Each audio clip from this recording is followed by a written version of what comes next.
உள்ளே போக முடியாது. இந்த வாசப்படிக்கிட்ட போனோம்னா ஆந்தை வரும், உள்ள துண்டு படாமல் அடிக்கும், பாம்பு கிடக்கு. உள்ளயா? ஆமா, போய் பாத்துருவீங்களா நீங்க? உள்ளெல்லாம் போக முடியாது. வீடு இங்கதான் இருக்கு, கொஞ்சம் உள்ள போய் எப்படி? அதுவும் உங்க வேலி போட்டு வச்சிருக்கீங்கன்னா உங்க இடம் தான் நினைச்சிட்டு இருக்கேன். கோயிலோட இல்ல உங்க இடமான்னு தெரியல. வெளில இருந்து கோயில் இடம் தான், கோயில் தான் இருக்கு விட்டுக்கிட்ட. அதை போய் நம்ம இடம்னு சும்மா கிடந்தது. நாங்கள் வராமட்டு புழங்கிக்கிட்டு இருக்கோம். அசிங்கம் பண்ணுறோம். அசிங்கம் பண்றாங்கன்னு வேலி போட்டீங்க. இது ஒரு இடத்துல ஒரு விளக்கு போடுங்கம்மா. இந்த மாதிரி இடத்துல சின்ன பெருசா வேணாம், ஒரு எண்ணெய் ஊற்றி உள்ள போய் இந்த அவர்கிட்ட நின்று பாருங்க.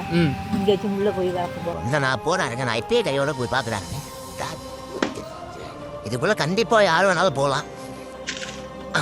முள்ளு இருக்கிறதுனால அவங்க கொஞ்சம் நடக்காம தடி வச்சு நடக்கிறாங்கல்ல, அதனால கூட வரத்துக்கு பயப்படலாம். இதை பாருங்க, ஒவ்வொரு விமானம் இன்னும் அப்படியே மேலே நல்லா தாங்க இருக்கு. சாமி இருந்த இடம் இருளடைய வேணாமே, ஒரு விளக்காது இந்த இடத்துல போட்டிங்கன்னா நல்லா இருக்கும்னு நினைக்கிறேன். இது என்னோட கருத்து. அந்த இடம் இருட்டடையாம கொஞ்சம் வெளிச்சமா இருக்கும், அதனால சொல்றேன். முற்றிலும் அழிஞ்சிருச்சு, நான் இல்லைன்னு சொல்லலை. இந்த மாதிரி நீங்க போகிறது பயப்படனாலும் இந்த மாதிரி சின்ன பிள்ளைங்களோட ஒரு சின்ன விளக்கு போட்டீங்கன்னா ஒரு நம்பிக்கை தான்.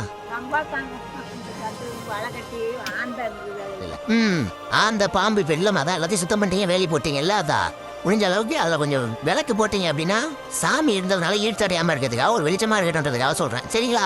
சரி, ஆனால் அதான் முடிஞ்ச அளவுக்கு ஷேர் பண்ணுங்கள். இப்படி ஒரு கோயில் யாக சமுத்திரத்தில் இருக்குன்றது எல்லாருக்கும் தெரிய வரட்டும். நன்றி.